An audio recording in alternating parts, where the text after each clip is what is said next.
Welcome, people. Coming into the video, like and subscribe. And we're going to get, the people familiar that are not familiar and that have sort of kind of got, Suge Knight, the person, the man, got his whole being misconstrued by what the media tell you. Because they want to give you the side of him that's not true, of him being just some sort of type of terrifying, just a man of destruction, and just making him look like some evil person. When really Suge Knight was a person that was all about helping his people, putting his people on, giving them opportunity, business opportunities, so they could be able to take care of their families. So I'm gonna give you the introduction of who Suge Knight was as a person. First of all, we're gonna start off, with Suge Knight coming up. In his early life, Suge Knight, he played football. He had a football career that he was taken seriously at the time. And this was like from between 1983 and 1985. He attended and played at the house after he graduated from high school. We're going to fast forward past high school and go straight to the college. He attended and played football at El Camino College. And that was like in 1985. And then he transferred from there to the University of Nevada, which is in Las Vegas. And he played football there for like 2 years. He went undrafted in the 1987 NFL draft, but he got invited to the Los Angeles Rams for the training camp. He got cut by the Rams during the camp, but he became a replacement player during the 1987 NFL player strike. And he played 2 games for the Rams. That's just to give you a little whiff of his football career. And we're gonna fast forward from that point, and we're gonna talk about how he became a businessman.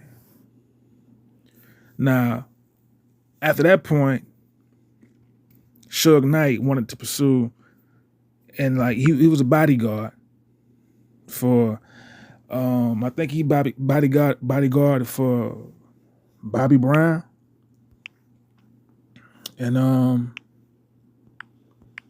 who else did he bodyguard for? He bodyguard for Bobby Brown, and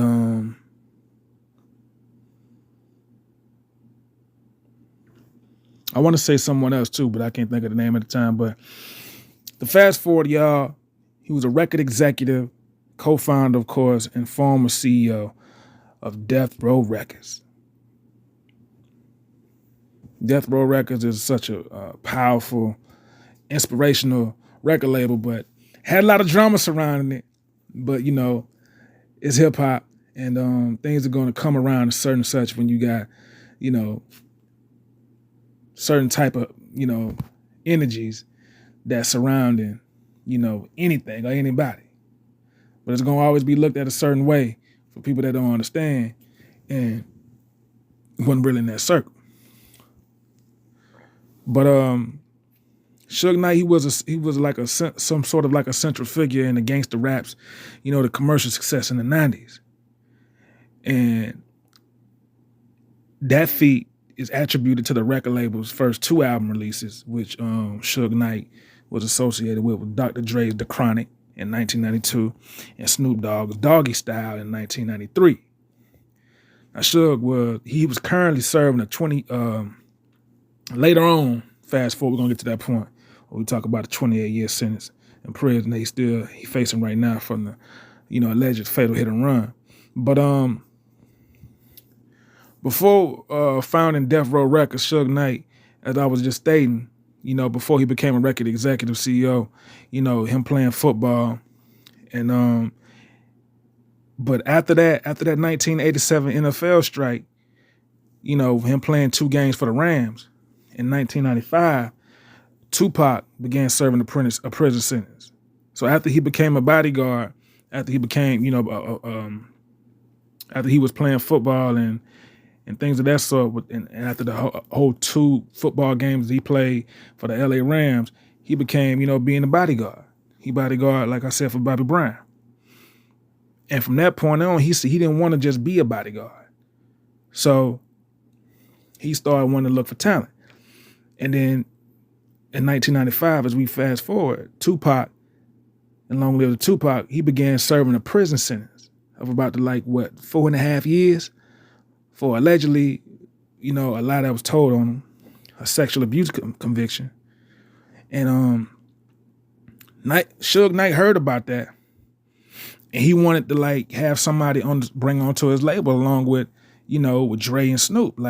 He saw something special within Tupac, and he wanted to help him out because he knew everything about what Tupac brought to the table as far as what he bring into the music game. Tupac's passion, his work ethic, his creativity.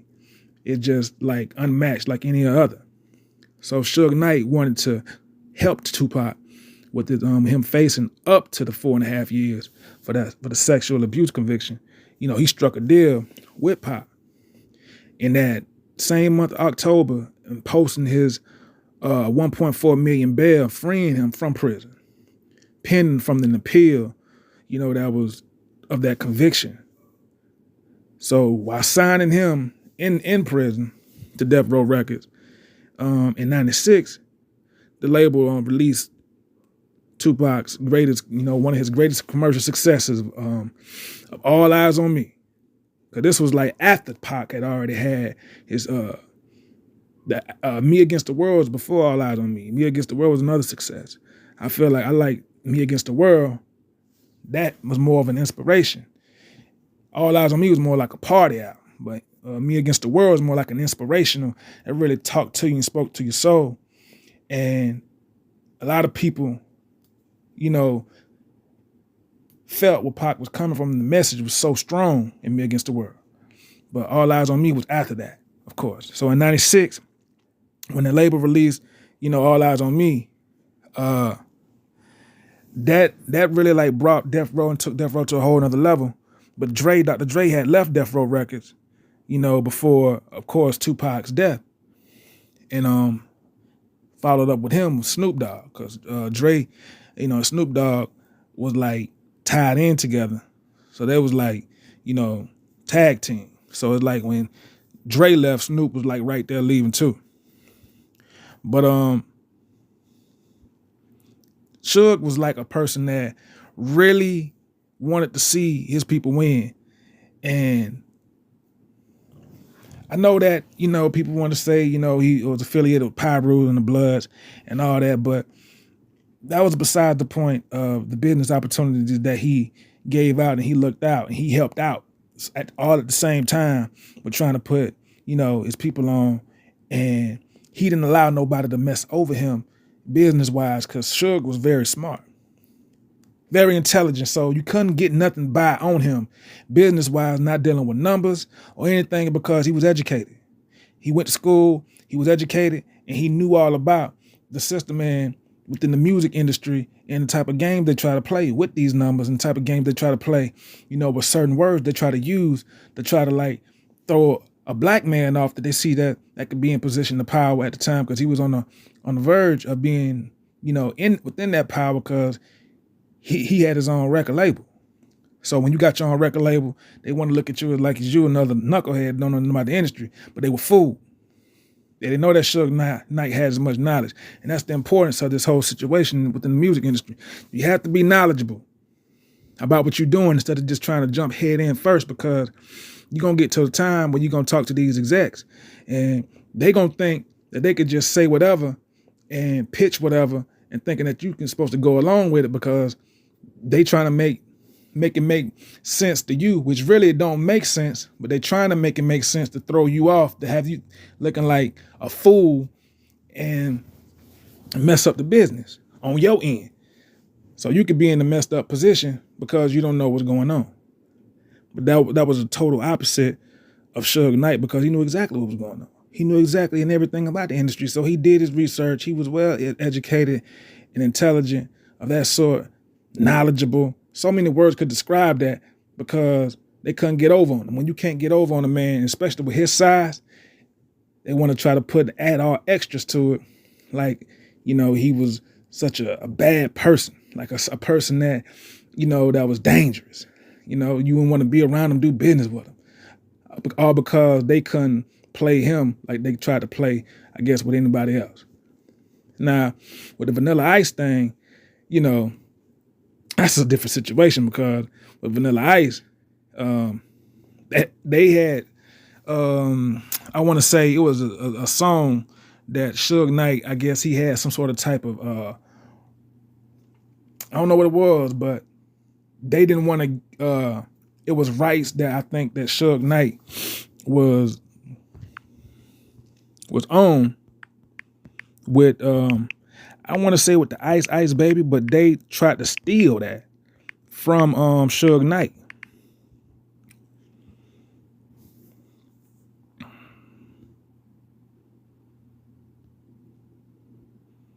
But they tried to say that that it was an extortion. They tried to say that he intimidated, you know, Vanilla Ice to try to extort the rights from Ice Baby. And they tried to say he was threatening to throw him out the balcony. All this stuff was just sound like made up talk, just to try to make him look like that he was the reason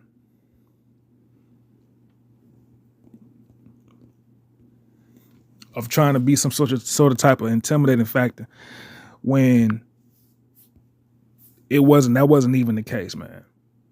So that whole balcony situation, that wasn't true. You know, if anything, what he was trying to do was like get the message back. You know, get Vanilla Ice to understand, to get the message back to his people that they weren't gonna try to like allegedly take rights from a song that he had something to do with. You know, because I mean, you can't extort nobody for no song if you ain't had no sort of type of participation in it.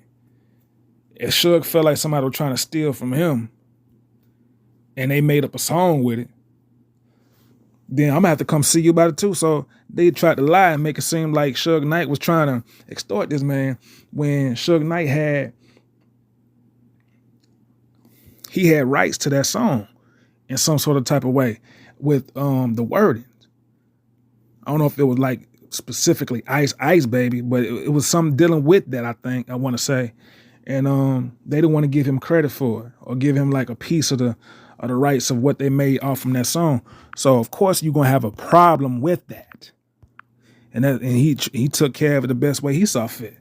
So with that being said, man, Suge Knight is currently in prison right now, and the bail set release, not bail, but the release of the set of his prison sentence is 2034.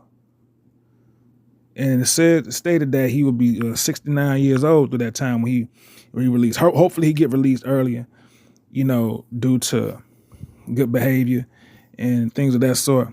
But they had this guy, Suge Knight, all wrong and misunderstood, and just words just added to try to make him created to look like a monster, saying that he had something to deal with Tupac being killed. I'm gonna just say this, man. Why would you risk your own life and you right beside somebody and you trying to get them killed? And it's your artist, the person you making money with. Why the hell would you, if you try to get Pac killed off, what other money or income would you have coming in, steady coming in if that person gone? And you a record and you a CEO. What you gonna do now? Not a damn thing, because your artist gone. So why would he risk that and then on top of that be in the car at the same time when all this happened? So you knew it was a lie right off the rip, because that don't make no sense, and you losing money and don't know how you gonna get it back if that person gone. So none of that's true with Suge, you know, having a Pac, anything of that situation, or Pac passing away. He had nothing to do with that. And I honestly feel with the Vanilla Ice situation was all made up just to try to make this man's resume look stained so nobody want to do business with him. And like I said, with the size of Suge Knight, it's easy for anybody to make up any story saying that he's a man that's intimidating, dangerous, and that sort. It's easy to try to make up anything, especially you being a black man on top of that. Come on. And I don't want to bring the color into it, but the brother's black. And he's like the size of a defensive lineman. So, let's say this to say, in September 2018, SUGE Knight, pleaded a no contest to the voluntary manslaughter in the fatal 2015 hit and run. And his conviction, along with the previous felonies, triggered California's 3 strikes law. He got sentenced to 28 years and he's eligible for parole in October, like I was stating, of 2034. And he will be 69 years old. Hopefully SUGE Knight get out before then. But that's all I really wanted to speak on with SUGE Knight, as far as like with his accomplishments of him being a record CEO and putting his people on and being a businessman and actually caring about the community at the same time. And this is just something that I want people to know on the positive side, because the negative, it can like overrule people's mind and how the way they think and have them thinking that this is what happened, when none of that even most of that didn't even take place. It's just all media propaganda, and they just want to just stain the brother's name. But he was a good guy, great businessman, and when you can't play over somebody, and then you make, example of people who try to play with you, you the bad guy. Free Marion SUGE Knight. And this is Sensei's reality, man. Like the video, subscribe to the channel, and I'll see y'all in another tip. Y'all be good. One love. Peace.